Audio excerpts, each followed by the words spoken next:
Today is Wednesday, December 21st, and this is today's daily meditation. Your voice is sweet and you are lovely. Song of Songs 2:14. Does this passage make you feel as if you've stumbled into the middle of a romantic novel? The Song of Songs is, in fact, a series of love poems. It doesn't even mention God by name one time.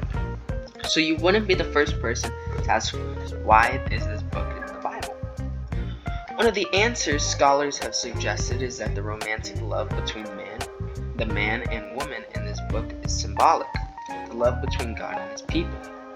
This may seem odd at first, but the Bible often uses married romantic love as an analogy for our union with God. Isaiah 62:5, Jeremiah 2:2, and Matthew 25:1-13.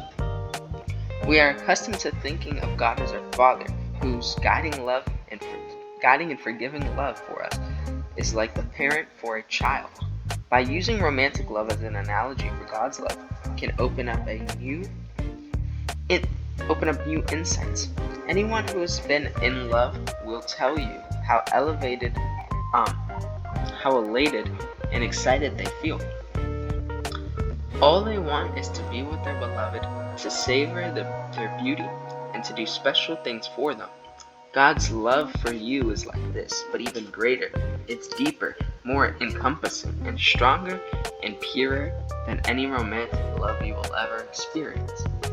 And in just a few days, we will celebrate one of the most dramatic experiences of that love, the Son of God becoming a man, so that he can win back our love. When we think of Jesus' time among us, we tend to focus on his sufferings. He dealt with poverty, rejection, ridicule, and a painful death. But another side of the story emerges when you imagine Jesus as the lover in today's first reading, a young woman who's springing across mountains and hills in his eagerness to be with you.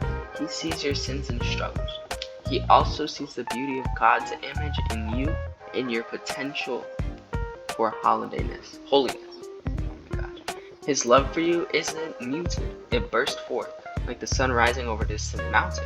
It is always flowing like a rushing river and is meant for you. As Christmas approaches, remember that Jesus is running eagerly towards you. His heart is full of love. He will never stop pursuing you. Jesus, thank you for your faithful, persistent love. So, that meditation introduces something new that we really haven't seen much of before. A different analogy between the relationship of God and his people. Now, you always hear the father relationship between the two, because that's what's pushed the most. He's the creator and he loves us like a parent would love their child, but a million times more.